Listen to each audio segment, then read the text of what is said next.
Good morning, 9th week. How are you?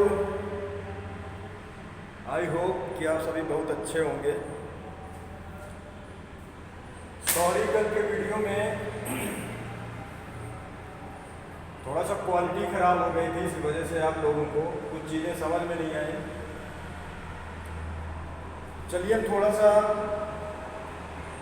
Main point revise करते हुए और जो थ्योरम बताई थी पिछले वीडियो में उसको फिर से करते हुए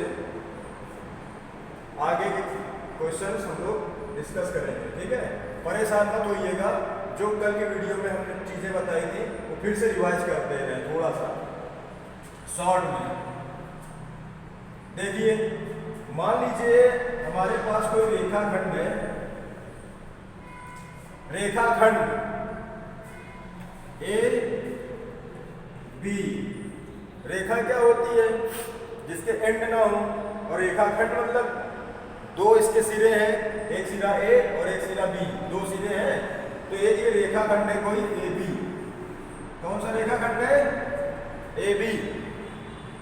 और अगर इस रेखाखंड के बाहर कोई बिंदु है, मान लीजिए पी, तो अगर हम ये कहें कि रेखाखंड AB के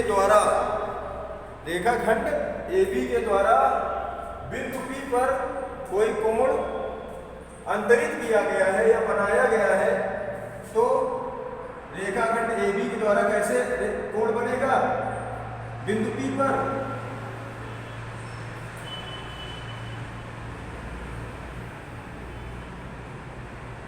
ये देखिए, रेखाखंड AB द्वारा किसी रेखाखंड के बाहर स्थित बिंदु P पर ये कोई कोण अंतरित हुआ है। इस रेखाखंड के द्वारा ये कोण देखो, ये कौन सा कोण है? कोण APB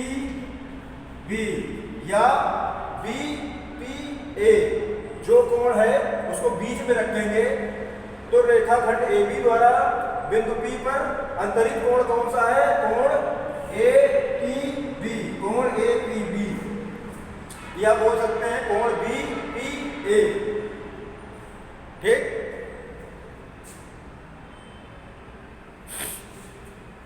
अब हम थोड़ा डिस्कस करते हैं एक सर्किल के अंदर कैसे क्या होगा यही चीजें।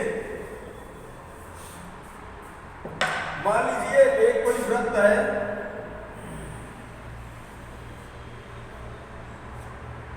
इसका कोई केंद्र है O और इसकी कोई एक जीवा है AB। इस वृत्त की कोई एक जीवा है, या AB कोई रेखाखंड है जो इस वृत्त की क्या है? जीवा। अब जीवा द्वारा वृत्त के केंद्र पर अंतरित कोण क्या होगा? AOB। इस जीवा AB द्वारा वृत्त के केंद्र पर अंतरित कोण कौन सा है? ये। इस जीवा द्वारा वृत्त के केंद्र पर अंतरित कोण क्या है? ये वाला। कौन सा? कोण AOB। ओके स्टूडेंट्स, और एक चीज ध्यान रखिएगा, वृत्त की जीवा जितनी बड़ी होगी वृत्त के केंद्र पर उतना बड़ा ही कोण अंतरित होगा या बनेगा। देखिए, एक ये जीवा को लेते हैं PQ। अब ये जीवा इस जीवा से छोटी दिख रही है आपको, तो इस जीवा द्वारा इस वृत्त पर कोण ऐसे बनेगा। तो ये कोण देखो, पहले वाले कोण से देखो छोटा है, कम है। जैसे जैसे जीवा बढ़ती जाएगी केंद्र O पर कोण क्या होगा? बढ़ता जाएगा, बड़ा होता जाएगा। मान लो सबसे बड़ी जीवा ले ले अगर वृत्त की, यही होती है व्यास, सबसे बड़ी जीवा वृत्त की। तो इस व्यास द्वारा केंद्र पर सबसे बड़ा कोण कौन सा बन रहा है? ये बन रहा है 180। इसको नाम दे दे इस व्यास को RS, या इस जीवा सबसे बड़ी जीवा कौन सी है? RS। तो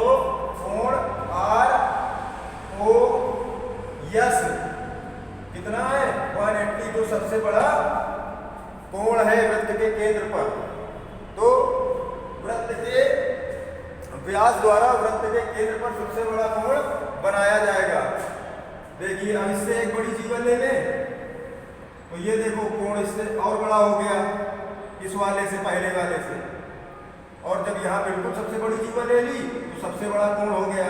फिर इससे छोटी होती जाएगी तो फिर इसके बाद ये कोण होता जाएगा, फिर उससे छोटा ये हो जाएगा, फिर इस सबसे छोटा यहाँ पे आएगा, उससे छोटा और जो सबसे छोटी जीवा होगी उसके द्वारा सबसे छोटा कोण केंद्र पर बनेगा। इतनी बात आप लोगों को समझ में आ गई होगी, आई हो ना आई हो तो फिर से बताइएगा। जिस बच्चे को समस्या हो तो बोल देना ग्रुप में। ये कोई वृत्त है, इसका केंद्र O है और हमने किसी जीवा द्वारा AB, मान लो इसकी जीवा है, इसके द्वारा केंद्र O पर बना कोण ये है, ठीक। तो जीवा AB द्वारा वृत्त के केंद्र पर अंतरित कोण AOB। और अगर हम कहें अब इसका दीर्घ चाप, यहां तक तो अर्धवृत्त होता है, तो अर्धवृत्त से ज्यादा चाप, मान लो ये चाप ले लिया तो ये क्या हो गया, इस वृत्त का दीर्घ चाप हो गया। मान लो इसको नाम दे दे RS। तो इस रेखाखंड AB द्वारा इस जीवा पर या वृत्त की परिधि पर बना कोण अंतरित कोण ये हो गया, उसको T नाम दे दिया, ATB। देखो इस जीवा द्वारा केंद्र पर बना कोण ये है और इसी जीवा द्वारा वृत्त की परिधि या दीर्घ चाप पर बना कोण क्या है, ATB, इसी जीवा द्वारा, ओके। और इसी जीवा द्वारा लघु चाप पर बना कोण ये हो जाएगा, मान लो इसको नाम दे दे P दे दे। तो कोण ATB इस जीवा द्वारा लघु चाप पर बना कोण ATB। इतनी सारी चीजें आप समझ गए होंगे। अब हम बात करते हैं, एक प्रमेय है, प्रमेय नंबर 10.1।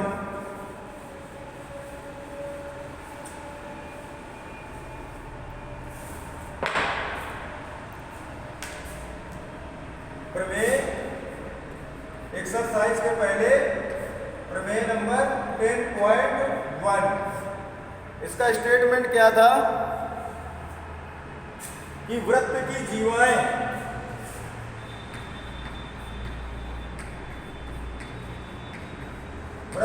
जीवाएं का मतलब एक से ज्यादा जीवाएं ले सकते हैं। तो वृत्त की जीवाएं, वृत्त की बराबर जीवाएं, बराबर लेनी है। वृत्त की बराबर जीवाएं, ये चीज प्रमेय में बोल रहा है कि वृत्त की अगर दो बराबर जीवाएं ले ले तो उनके द्वारा केंद्र पर,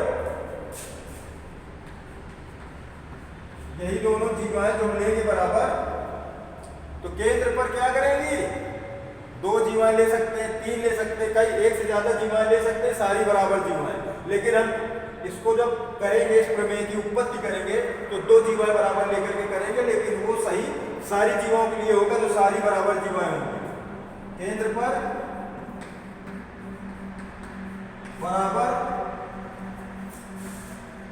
कोण अंतरित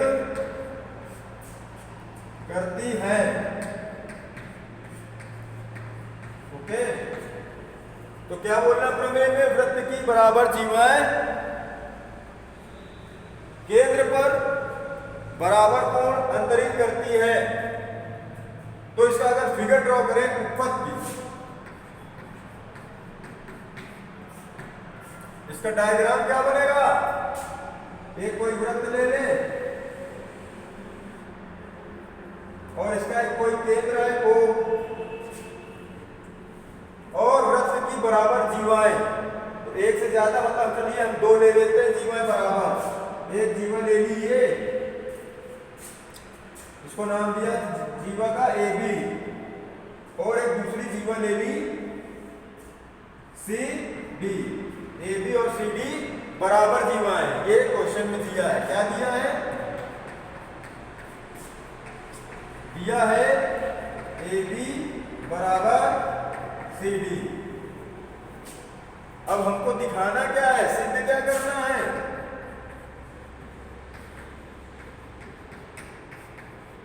सिद्ध करना है, उत्पत्ति बाद में करेंगे, पहले सिद्ध करना है कि ए बी, ये जो केंद्र O पर कोण अंतरित करेगी ये जीवा, और ये सी डी जो अंतरित करेगी केंद्र O पर, ये दोनों कोण क्या होंगे? बराबर होंगे। ओके, देखिए कहने का मतलब है सिद्ध करना है ए ओ बी कोण ए ओ बी बराबर कोण सी ओ डी, ये सिद्ध करना है। ओके, अब करते हैं उपपत्ति।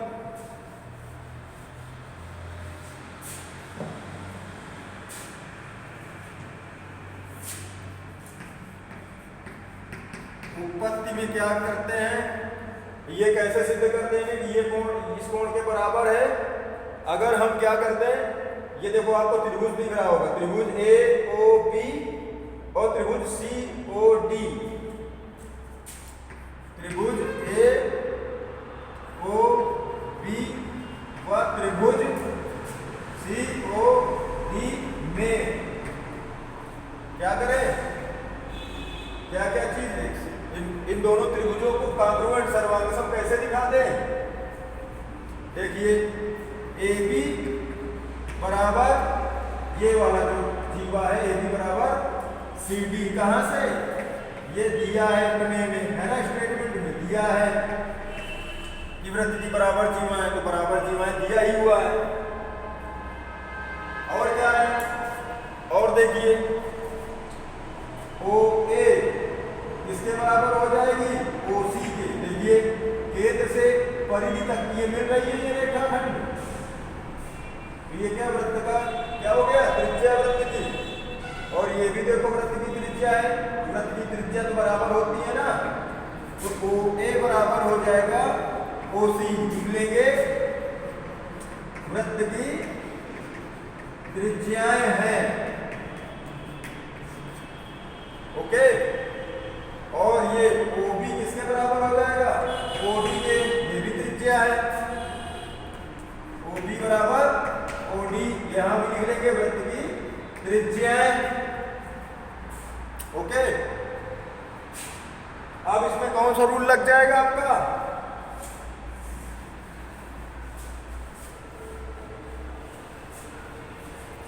कौन सा रूल लगेगा? पाई एस एस एस रूल, है ना, side side side. A B बराबर है सी डी के एक साइड, ओ ए साइड बराबर है ओ सी के, ओ बी साइड बराबर ओ डी के। ठीक है, तो यहां से क्या हो जाएगा? Triangle A O B congruent to triangle C O D. जब ये हो गया तो बाय सिंप्लिसिटी सारे पार्ट बराबर होंगे इसके, इसका मतलब ये एंगल इस एंगल के बराबर होगा। देखिए इस त्रिभुज को उठा के ऐसे रख दो, ऐसे, तो ओ ए के ऊपर ओ सी कवर करेगी, ओ बी के ऊपर ओ डी कवर करेगा, और ओ के ऊपर ये एंगल कवर करेगा, है ना, कांग्रुएंट में यही होगा। तो बाय सिंप्लिसिटी क्या हो जाएगा? कोण ए ओ बी बराबर कोण सी ओ डी। यही दिखाना था कि ए बी और सी डी के बराबर जीवा है, तो उनके द्वारा केंद्र पर बना कोण भी क्या होगा? बराबर होगा। प्रूव कर दिया। ओके,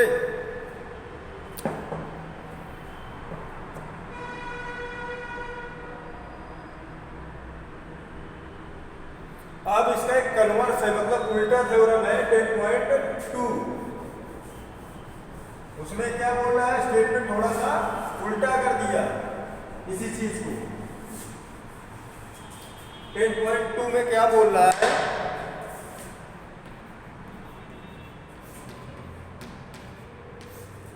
कि पहले क्या बोल रहा था, वृत्त की दो बराबर जीवा हैं जिनके द्वारा कोण बराबर होगा, ये प्रूव करना था। अब इस बार क्या बोला है, यदि केंद्र पर बना, यदि एक वृत्त की जीवाओं द्वारा, ये बराबर नहीं बोल रहा है, इनको बराबर अब दिखाना है, वृत्त की दो जीवाओं द्वारा केंद्र पर बने कोण बराबर हो, मतलब ये कोण बराबर बोल दिया इनके द्वारा बने, तो अब दिखाना है कि ए बी बराबर सी डी, अब इसमें ये दिखाना है। तो स्टेटमेंट क्या है, यदि एक वृत्त की जीवाओं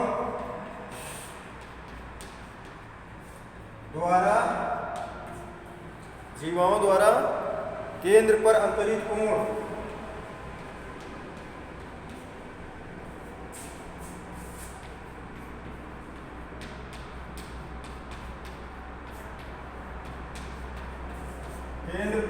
कोण बराबर हो,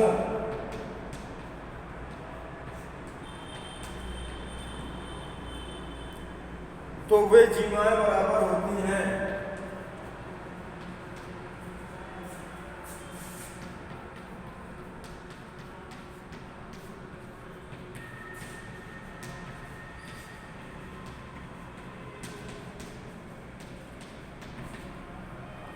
मतलब अब क्या है, दिया है, क्या दिया है कि कोण AOB बराबर कोण COD, ये दिया है और सिद्ध करना है।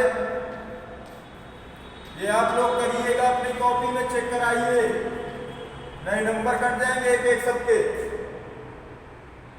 जो नहीं करेगा उसको ऑप्शन लगा देंगे।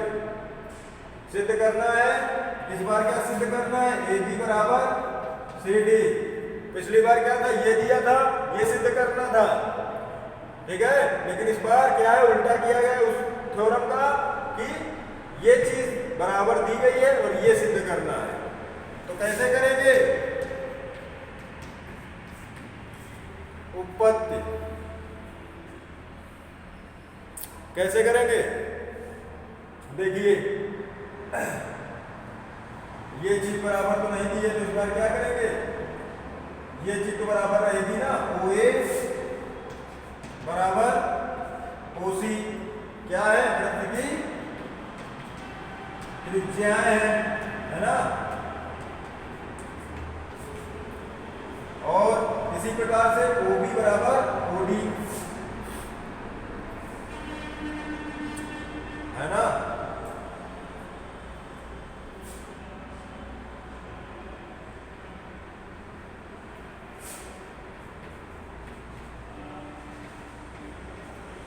ये क्या है, वृत्त की ये भी त्रिज्या है, OB बराबर OD, और ये चीज क्या है, दिया है कोण AOB बराबर कोण COD, कैसे होगा, ये गिवन है, तो कौन से रूल से,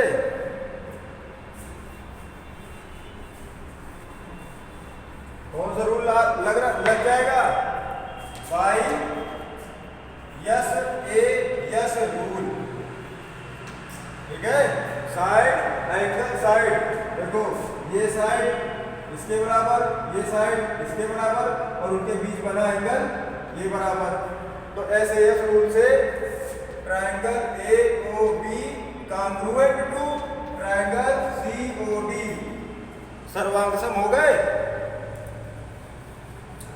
अब जब सर्वांगसम हो गए तो क्या हो जाएगा, बाई CP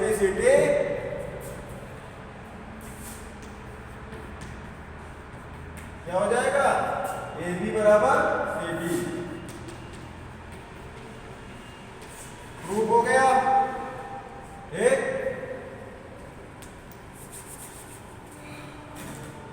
आज के लिए इतना पर्याप्त है। बाकी मिलते हैं अगले वीडियो में। कल की वीडियो की क्लियरेंस थोड़ा सही नहीं थी, इसलिए हमको थोड़ा पीछे से रिवाइज करना पड़ा, नहीं आज कुछ आगे बढ़ जाते। खैर कोई बात नहीं। नेक्स्ट लेक्चर में हम लोग प्रश्नावली 10.2 के दोनों थ्योरमें करेंगे, दोनों प्रूवमेंट के क्वेश्चन है, ठीक है। तब तक के लिए बाय।